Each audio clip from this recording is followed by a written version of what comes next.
The captured warrior. Jorvac woke up to darkness. His mind felt heavy, his body weak. His first instinct was to move, but the moment he tried, cold metal restraints stopped him. His arms, his legs, tied down. A strange mechanical hum filled the air. The scent of metal and chemicals burned his nose. He was not on his ship. He blinked, adjusting to the dim red lights glowing above. The room was small, walls smooth and silver. Not a single window. Not a single sign of the battle he last remembered.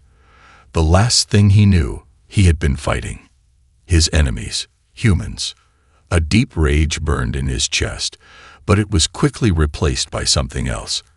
A terrible, creeping feeling. Something was wrong. His body felt lighter, too light. His breathing quickened. He tried to lift his arm but could only move his fingers. His sharp claws scratched against the cold metal table beneath him. He turned his head as much as he could, eyes searching, scanning. Then, suddenly, he froze. His armor was gone. His chest tightened with shock. Jorvac had never been without his armor. It was not just clothing. It was not just a shield. It was part of him. His second skin. His protection. His power. Without it, he felt exposed, weak, vulnerable. A deep guttural growl escaped his throat. His muscles tensed as he struggled against the restraints, metal creaking under his force. He had to get out. He had to find his armor. Then, the door hissed open. A tall human in a white coat stepped in, followed by two others in dark uniforms. The human in white had a calm expression, eyes sharp and calculating. He adjusted the thin glasses on his nose before stepping closer. Jorvac bared his teeth. "Where is my armor?" His voice was rough, filled with anger. The human scientist did not react. He simply looked at Jorvac, studying him, as if he were an animal trapped in a cage. The silence stretched, making the tension worse. Jorvac pulled hard against the restraints. "I said, where is my armor?" Finally, the human spoke. His voice was steady, without fear. "We had to remove it." Jorvac's eyes narrowed. His sharp claws curled into fists. "You had no right." The scientist tilted his head slightly, his expression unreadable. "We had every right. It was necessary." Necessary. Jorvac's rage burned hotter. His armor was his identity, his strength. His people were born with it, grew with it. The armor chose its wearer and fused to their bodies over time. It was not just something to be removed like clothing. It was bonded to his very flesh. No warrior of his kind had ever been separated from it. Until now. A low, threatening rumble echoed in his chest. "What have you done?" The scientist took a slow breath before answering. "We needed to see what was underneath." Jorvac's breath hitched. His mind raced. What was underneath? What did they mean? His heart pounded as his gaze dropped to his exposed arms. His skin, once covered by the armor, looked different. Raw, pale, almost unfinished. A sickening feeling crawled in his gut. A screen on the far wall flickered on. His armor was there. It lay on a cold metal table in another room, still moving, twisting, shifting, alive. It looked incomplete, as if it was missing something. Missing him. The scientist watched Jorvac carefully. "Your armor isn't just armor, is it?" Jorvac didn't answer. He couldn't. Something was terribly wrong. His armor had always been part of him, but now, separated, he could feel it. A strange, hollow ache in his chest, an emptiness he had never known before. It was calling to him. And then, for the first time in his life, he felt fear. What had they done? What had they taken from him? Jorvac's breathing became ragged. His claws dug into the table beneath him. He wanted to rip free, to tear through these humans, and reclaim what was his. But deep down, in the back of his mind, a darker question formed. Was the armor truly his, or had it been something else all along? The scientist's eyes flickered with understanding, as if he already knew the answer. He took a step back, and then he said the words that sent ice through Jorvak's veins. "It's not armor, Jorvak. It never was." The lights in the room flickered. The mechanical hum grew louder. And in the screen, the armor twitched violently. Something was coming. Something hungry. The missing flesh. Jorvak's breath was heavy, his heart pounding in his chest like a war drum. His body felt wrong, incomplete. He stared at his exposed arms, his raw, pale skin trembling under the cold light of the laboratory. The weight of the scientist's words still echoed in his mind. "It's not armor, Jorvak. It never was." A slow, creeping horror crawled up his spine. His armor, his second skin, his shield, his very identity, lay twitching and writhing on a metal table in the other room. He could still feel it, like a phantom limb, like an invisible cord tying them together. A part of him was missing, screaming to be reunited. But if it wasn't armor, what was it? The restraints on his arms and legs were strong, but not unbreakable.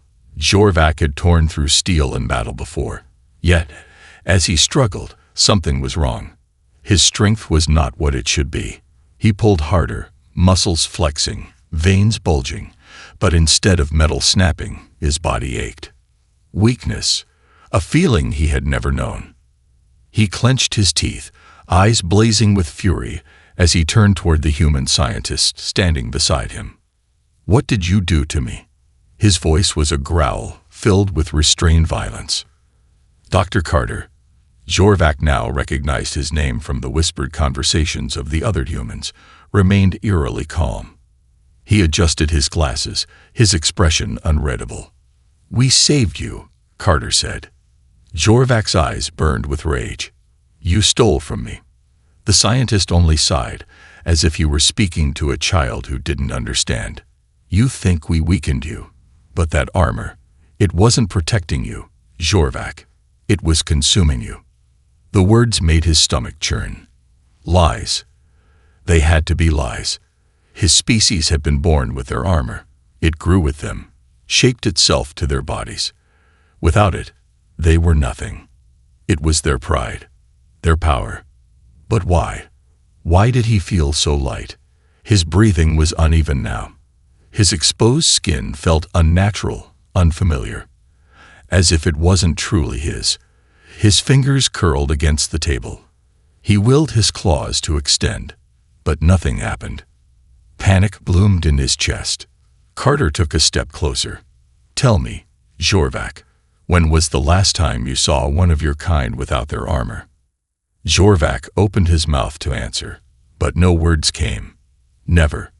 He had never seen one of his kind without it. Warriors were born with their armor. They died with it. It was who they were. Wasn't it? Carter watched the hesitation flicker across his face. He exhaled slowly. "Your species never remove their armor. Not because they don't want to, but because they can't." A sharp chill ran through Jorvak's body. He turned his head toward the screen again, where the scientists were observing his detached armor. It still twitched, still shifted, still moved. Living. For the first time, he truly looked at it, not as something that belonged to him, but as something separate, something hungry. A loud crash broke the silence. The screen flickered with static before switching to another angle, inside the lab where his armor was being held. Jorvak's blood ran cold. The scientists in the lab were moving frantically, alarms blaring around them. One of them pressed a hand against his earpiece. "Containment breach. It's reacting. It's moving on its own." The feed cut out. A second later, the entire facility shook. Jorvak's instincts roared inside him. It was coming back. Carter cursed under his breath and rushed toward the door. But Jorvak's focus had already shifted. His body knew, even before his mind did. His armor wasn't waiting to be retrieved. It was hunting. Another shudder rippled through the room, followed by distant screams. The lights above flickered violently, casting the lab into erratic flashes of darkness. A low, unnatural chittering echoed through the walls. Jorvac felt it, closer. And then, something new.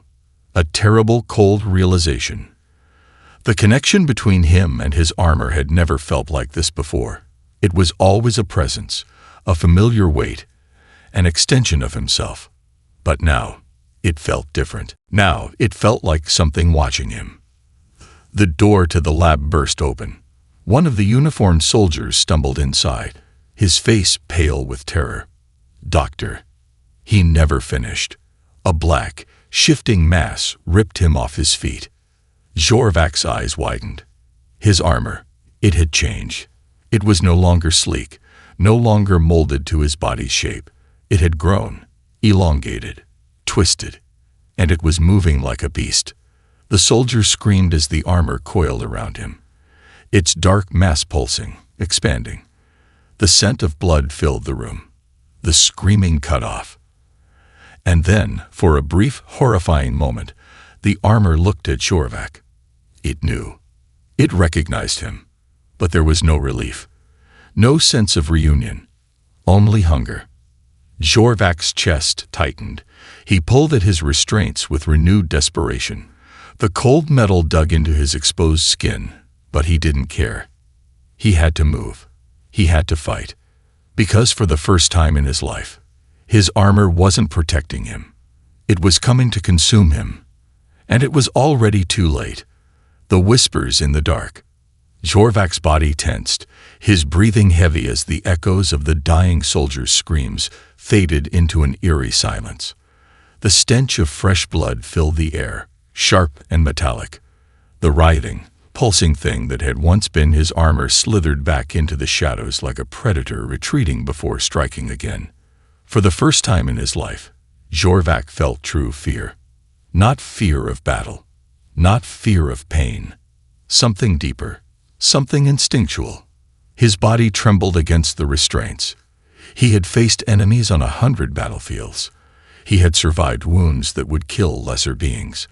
But this was different. His armor had never been just armor. And now it was free. A loud alarm blared through the facility, red warning lights flashing against the steel walls. The remaining soldiers in the lab scrambled for their weapons, their faces pale, their movements panicked. Jorvac turned his gaze to Dr. Carter, who stood frozen near the door. For the first time, the human looked afraid. Good. Jorvac pulled against his restraints again, but his body still felt weaker than before. He gritted his teeth in frustration. Without his armor, he was slower and vulnerable. His fingers curled into fists. He needed to regain his strength. He needed to fight. Because if he didn't, he would die here. Then the whispers began. At first, he thought it was the humans speaking in hushed voices, but as the seconds passed, he realized. The voices were inside his head. Low, distorted murmurs. Twisting, curling through his mind like tendrils of smoke. "You left us." His breath caught. The voice was familiar. It wasn't one voice. It was many. "We need you." Jorvac's throat went dry. His armor was speaking to him. The whispers grew louder. They didn't sound like pleas for help.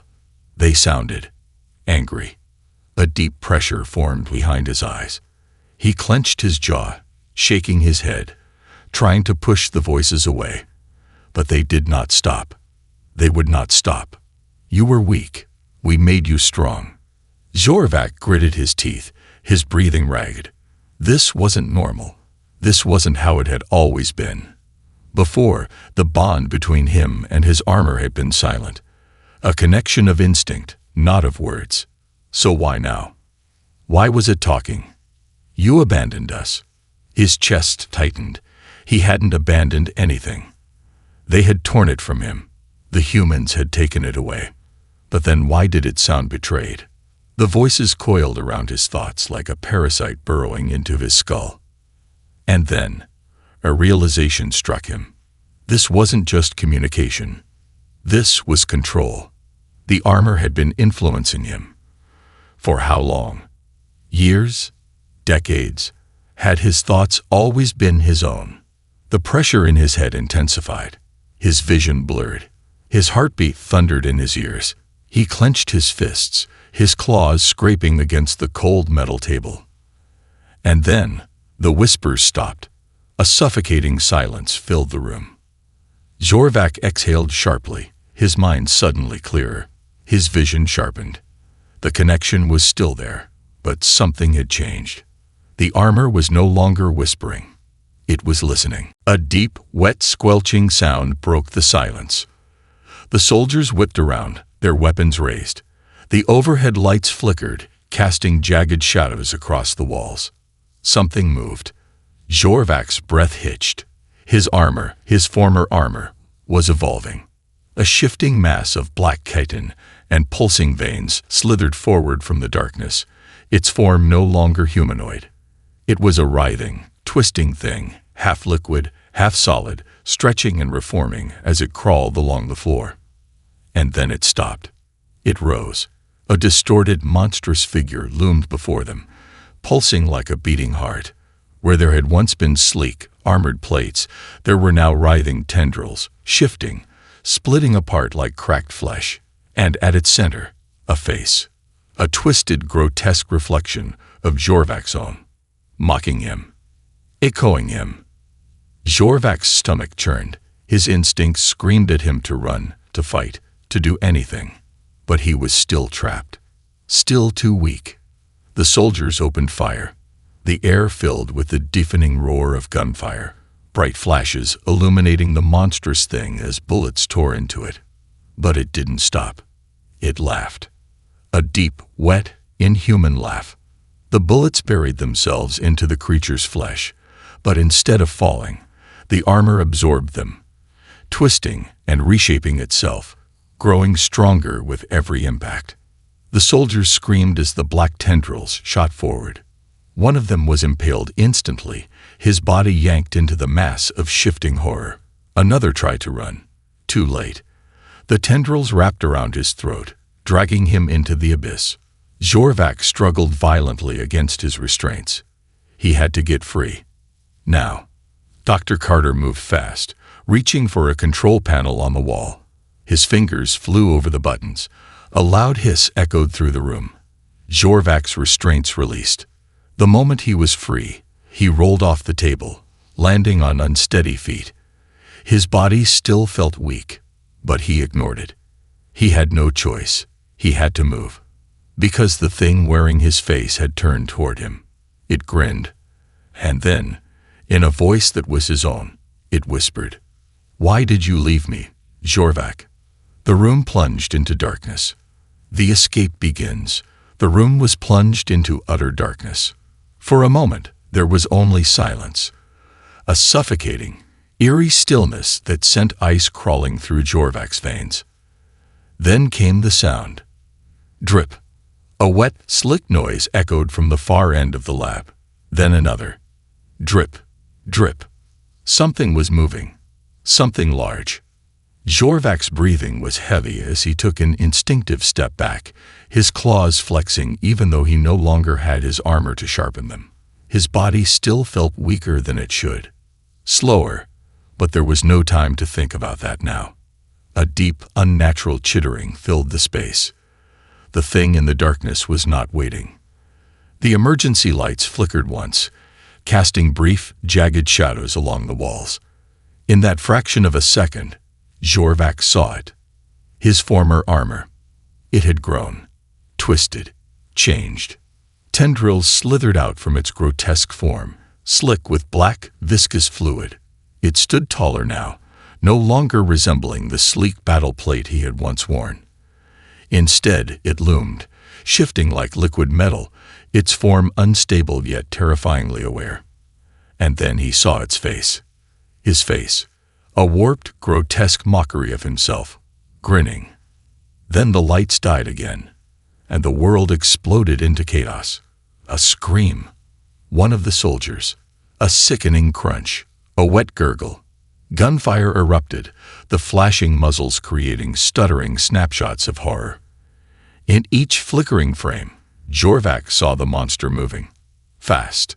Tendrils lashed out, impaling one soldier through the chest. Another was yanked into the air, his limbs thrashing before he was swallowed whole into the writhing black mass. Jorvac barely had time to react before something slammed into him. The impact sent him sprawling across the cold floor, his head smashing against metal. Pain flared through his skull, stars bursting in his vision. He rolled, forcing himself up even as his limbs protested. Weak, too weak. His body still hadn't recovered from the separation. He needed time. He didn't have it. A massive tendril lashed out. Jorvac ducked just in time as it smashed into the metal wall behind him, denting it inward like paper. Sparks rained down from exposed wires, illuminating the nightmare before him. The creature turned, its empty, shifting eyes locking onto him. It knew him. It wanted him. Jorvac's pulse pounded. He had fought countless enemies in his lifetime. But this was not a battle he could win. Not like this. His gaze flicked toward the far side of the room. The door. His only escape. But between him and freedom stood the thing that used to be his armor. And it was waiting. Dr. Carter's voice cut through the chaos. Move ZHRVAK. The scientist was already sprinting for a security panel near the exit, his fingers flying over the controls. A mechanical hiss filled the air as the doors began to slide open, too slowly. Jorvac didn't hesitate. He lunged forward just as the monster struck. A tendril lashed out, slicing through the air where he had been a fraction of a second ago. Jorvac rolled, using his momentum to push himself toward the exit. His body screamed in protest, the unnatural weakness still clinging to him like a disease. Behind him, the creature roared, a deep, inhuman sound that made his very bones vibrate. Jorvac barely made it through the doorway as Carter slammed his palm against the panel, sealing the heavy metal door behind them. A split second later, boom! The door buckled inward as something massive slammed into it from the other side. The reinforced steel dented outward, groaning under the force. Not enough time. That thing was going to break through. And when it did, they would not survive. Carter was already running, his lab coat flapping behind him. We need to get to the lower levels. Now. Jorvac gritted his teeth, forcing his legs to move, to run, even though his body still felt wrong. He had never felt so slow, so weak. Stripped of his armor, he was barely more than a shadow of himself. And yet, something about that thought terrified him. Because if his armor had been influencing him all this time, if it had been something more than just protection, then who had he been before? Had he ever been himself? They ran down a long, dimly lit corridor, the sound of alarms and distant gunfire echoing through the facility. Tell me what the hell that thing is. Jorvac growled, his claws scraping against the walls as he forced his sluggish body to keep pace with Carter. The scientist didn't slow. Your armor, it was never just armor. Carter's voice was tight, his breath ragged. It's a bioorganic parasite, a symbiotic entity. It grows, adapts, controls. Jorvac's eyes narrowed. You think I didn't know that? Carter stopped in his tracks. Jorvac nearly ran into him before realizing. Carter was staring at him, and for the first time, Jorvac saw something else in the human's eyes. Not fear. Pity. No, Carter said slowly. I don't think you did. Before Jorvac could demand an answer, the corridor shook violently. A piercing screech tore through the walls as the metal door behind them buckled outward, splitting at the seams. The monster was breaking through, and this time, it would not let him go. The reunion, or the nightmare. The metal screamed as it bent inward, the reinforced door warping like soft clay beneath the relentless assault of the thing behind it. Jorvac could feel it. The pull. A deep, gnawing sensation in his chest, like invisible hooks dragging at his very soul. It wanted him. It was calling to him. And the longer he resisted, the more that terrible hunger grew.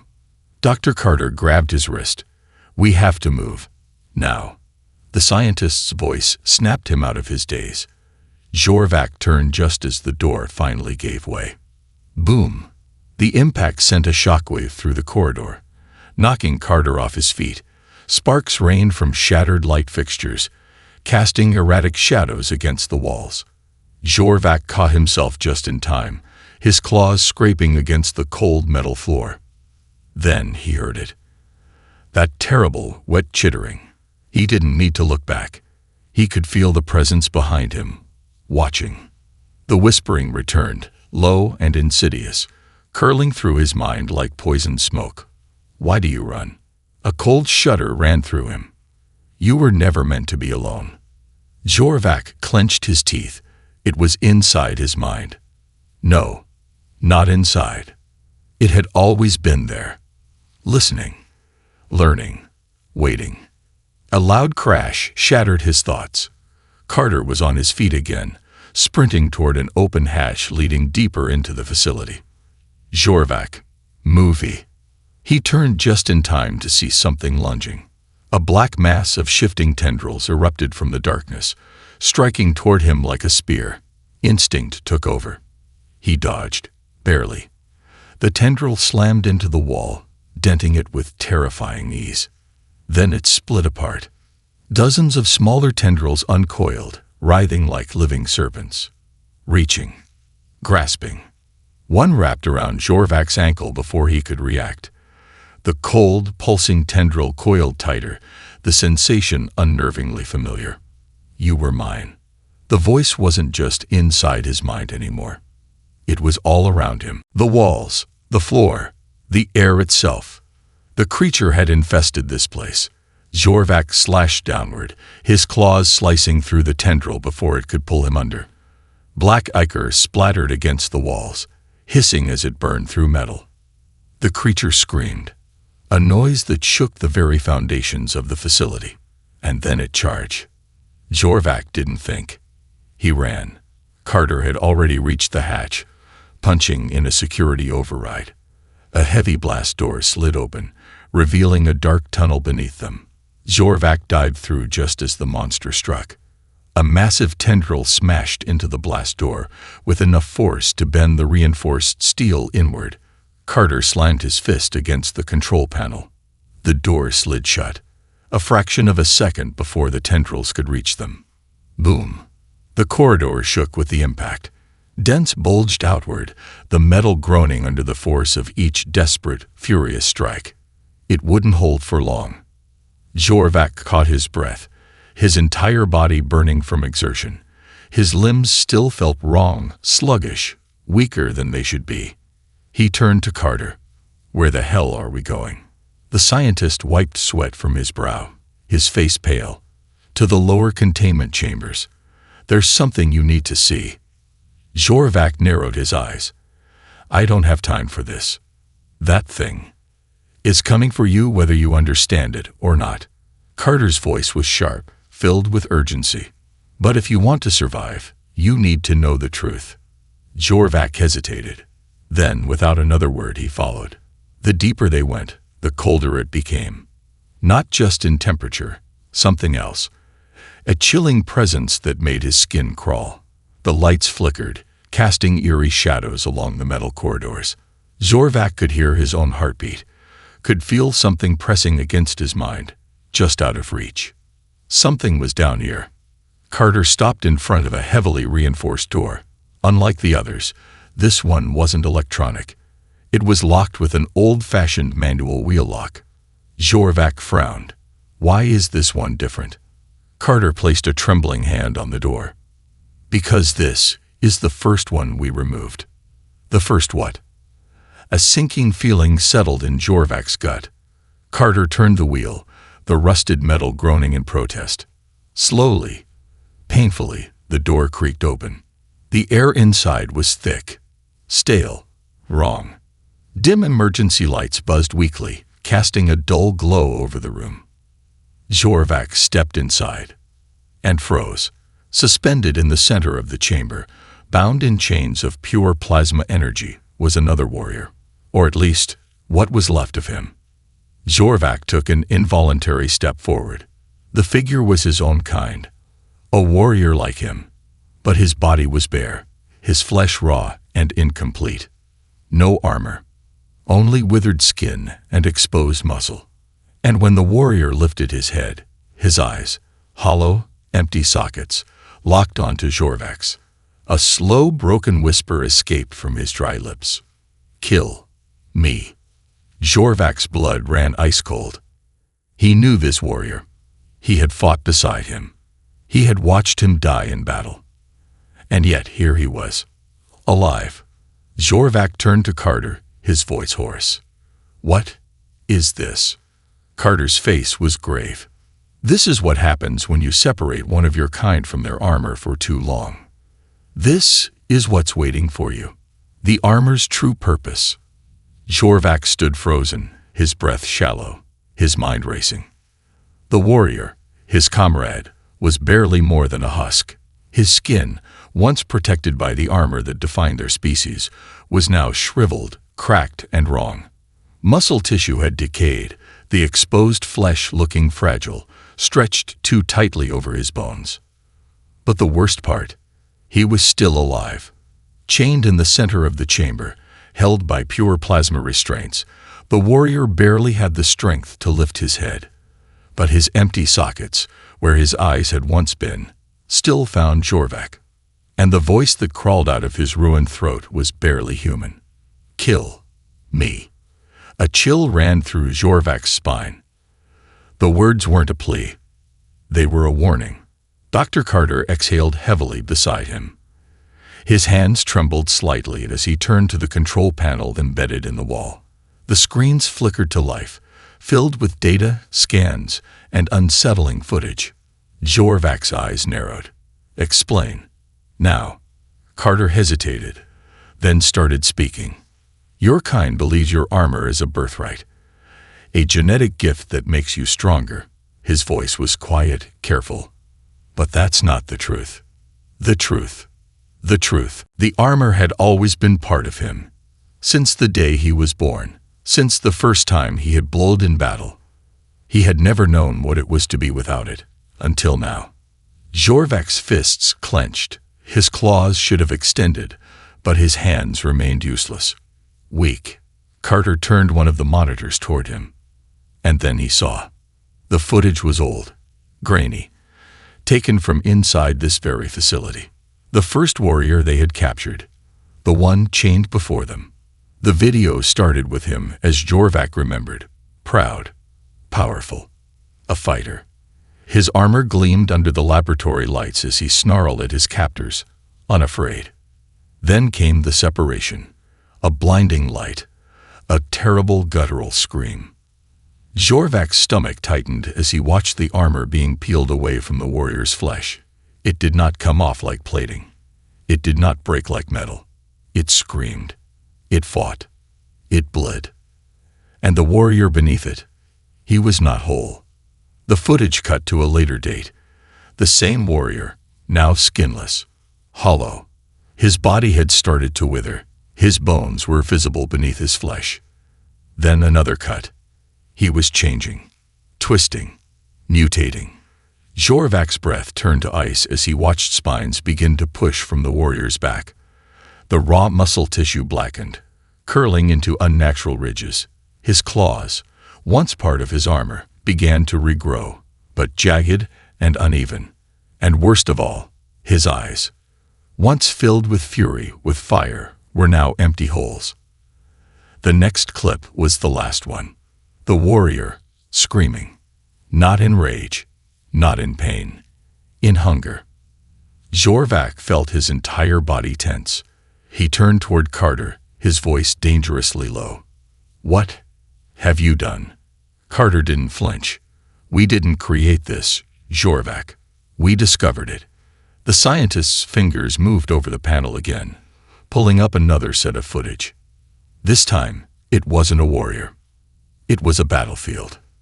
Jorvak felt his pulse quicken as he recognized the terrain. The ruins of Kelvis III, a war fought years ago, a war his kind had won.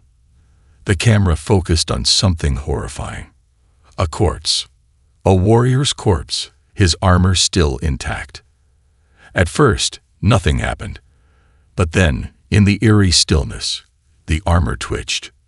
Jorvak's breath caught. It was still alive. The corpse was rotting beneath it. But the armor, it was thriving, growing, waiting. The footage cut off. Carter's voice was grim. "Your kind never die with their armor intact, do they?" Jorvak didn't answer. He couldn't, because it was true. The fallen were always retrieved, their armor always destroyed, their bodies burned. It was ritual, tradition, or so he had thought. Carter turned to him. "The armor isn't a gift, Jorvak. It's a parasite." The words cut deeper than any blade. "It doesn't protect your kind. It grows inside you. It fuses to your nervous system, enhances you. But it's not for your sake. It's for its own." Jorvak's breathing was ragged. "You're lying." "You felt it, haven't you?" Carter's voice was almost sympathetic. The weakness, the missing piece, the hunger. Jorvak's jaw tightened. He had. And worse, he knew what was happening to him. Without the armor, his body wasn't just weak. It was decaying. He turned back to the chained warrior, whose body was barely holding itself together. Jorvak had spent his entire life believing that he was a warrior first, that his armor made him whole. But now, a new horrifying thought clawed at his mind. What if he had never been whole to begin with? What if he had always belonged to the armor? A loud crash snapped him out of his thoughts. The walls shuddered. The whispers in his mind turned to screams. The creature, the armor, was here. Carter paled. "It's found us." Jorvak took a step back, his claws digging into his palms. He could feel the hunger pressing against the door. Not just hunger. Desperation. The creature needed him back. And deep in his bones, in the part of him that had once felt strong and whole, so did he. The final choice. The door buckled inward. A deep, ear-splitting screech tore through the air as black tendrils forced their way through the cracks in the metal, writhing like living veins searching for flesh. The steel groaned, warping as the pressure behind it increased. It was here. Jorvak clenched his fists, forcing his body to stay still. His instincts screamed at him to run, to fight. But another part of him, something primal, whispered a different command. "Go back." His pulse pounded in his ears. The whispers in his mind had grown louder. "Come back to me." His breath hitched. The voice was no longer monstrous, no longer distorted. It was his own. Carter stumbled backward, his face pale, his eyes darting to the warrior still chained in the center of the room. The hollow husk of what Jorvak could become. "We have to destroy it," Carter said quickly. His voice was shaking, but his hands were already moving, typing commands into the control panel beside him. "We have one chance. We overload the plasma restraints. Burn it down to nothing before it gets inside." Jorvak didn't respond, because something else had caught his attention. The door wasn't just warping from impact anymore. It was melting. The black tendrils pulsed, dissolving the steel into a thick, oily liquid. It wasn't just breaking in. It was absorbing the metal itself. It was evolving, adapting, learning. And then came the final, chilling realization.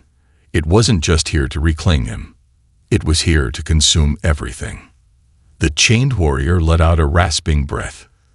Jorvak turned toward him, his stomach tightening. The husk of his former comrade had stopped struggling.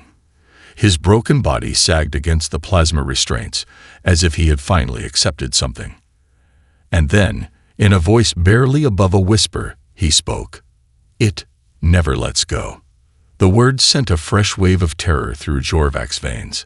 He took an involuntary step backward, shaking his head.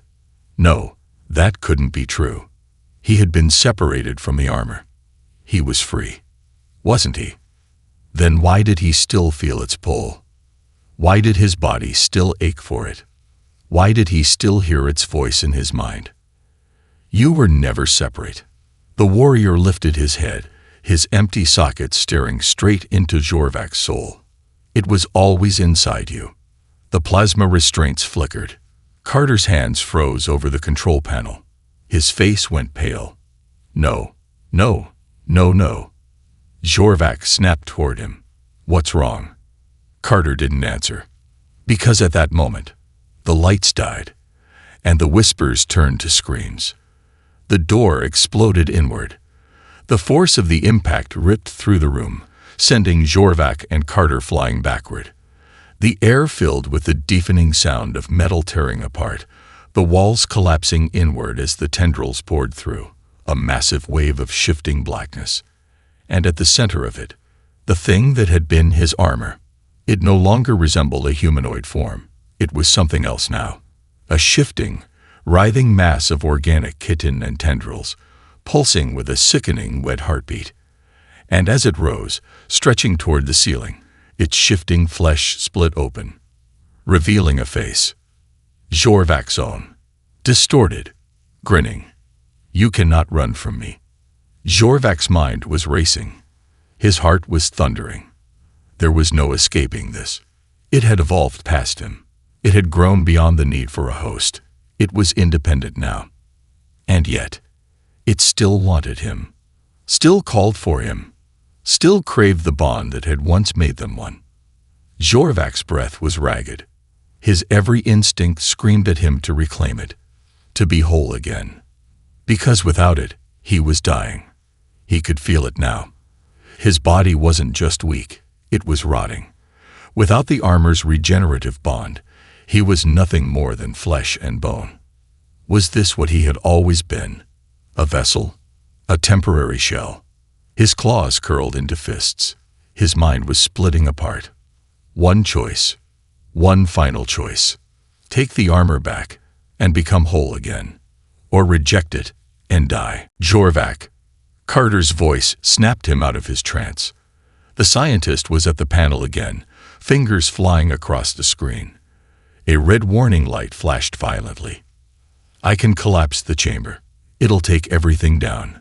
Burn it all. But you have to get clear. Jorvak's eyes flickered toward the husk of the chained warrior. His future. If he refused the armor, if he denied the bond, he would become just like him. A broken, rotting shell, a fragment of what he had once been. But if he took it back, he would never be free again. The creature moved.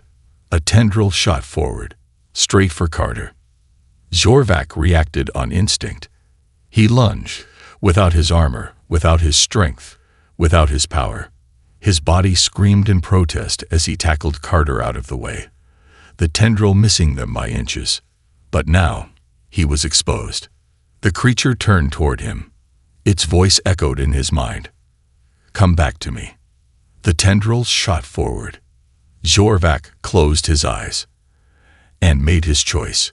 A deafening explosion ripped through the chamber. The floor beneath them collapsed. Fire and plasma energy erupted through the air as the containment field imploded, swallowing the creature in a maelstrom of destruction.